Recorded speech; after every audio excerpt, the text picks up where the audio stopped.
Қайырлы күн достар, бүгін біз Twix пирогын дайындайтын боламыз. Видеоның соңына дейін қарауға кеңес беремін. Егер де каналыма тіркелмеген болсаңыздар, тіркеліп қоңыраушаны басып қойды ұмытпаңыздар.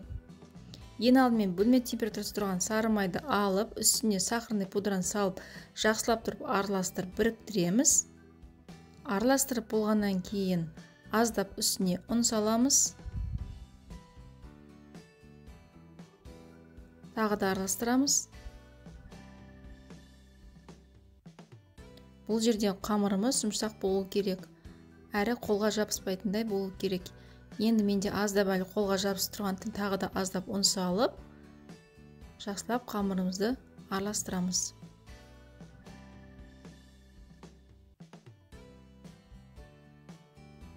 Міне қамырымыз дайын.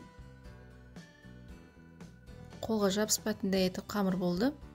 Енді осы қамырымызды противенге үстіне мен тефлонный коврикті салып, үстіне жайып шығамыз. Сіздерде тефлонный коврик болмаса, пергамент қағазын төсеңіздер міндетті түрде. Қамырымыз өте жұмсақ болғандықтан қолымызбен жайып шығуға болады. Міне мен бір келтетіп жайып шықтым.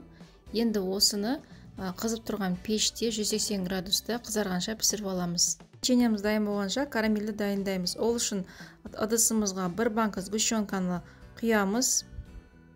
Үстіне бір ас қасық сары майды салып,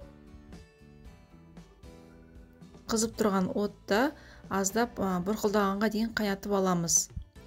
Бұл жерде мұқият болыңыздар, оттың асты тым қатты тұрмасын, өйткені карамеліміз бірден қатты күйіп кетуі мүмкін. Астын баяу етіп, бір бұрқылдағанша қайнатып аламыз.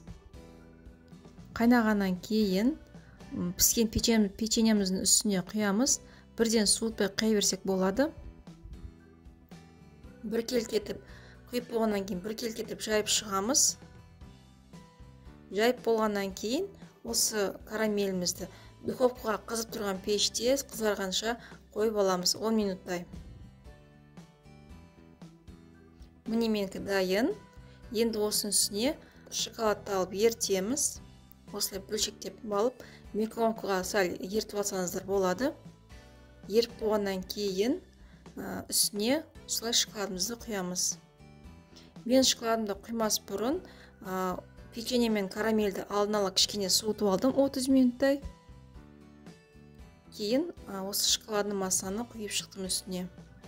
Енді шоколадымызды құйғаннан кейін үстіне бір келкетіп жайып шығамыз. Мінеке дайын. Енді осыны холодильникке қойып қоямыз. Міне мен холодильникте 2 сағаттай тұрды. Өзіңізге лайықты кез келген пішінде кесіп алсаңыздар болады.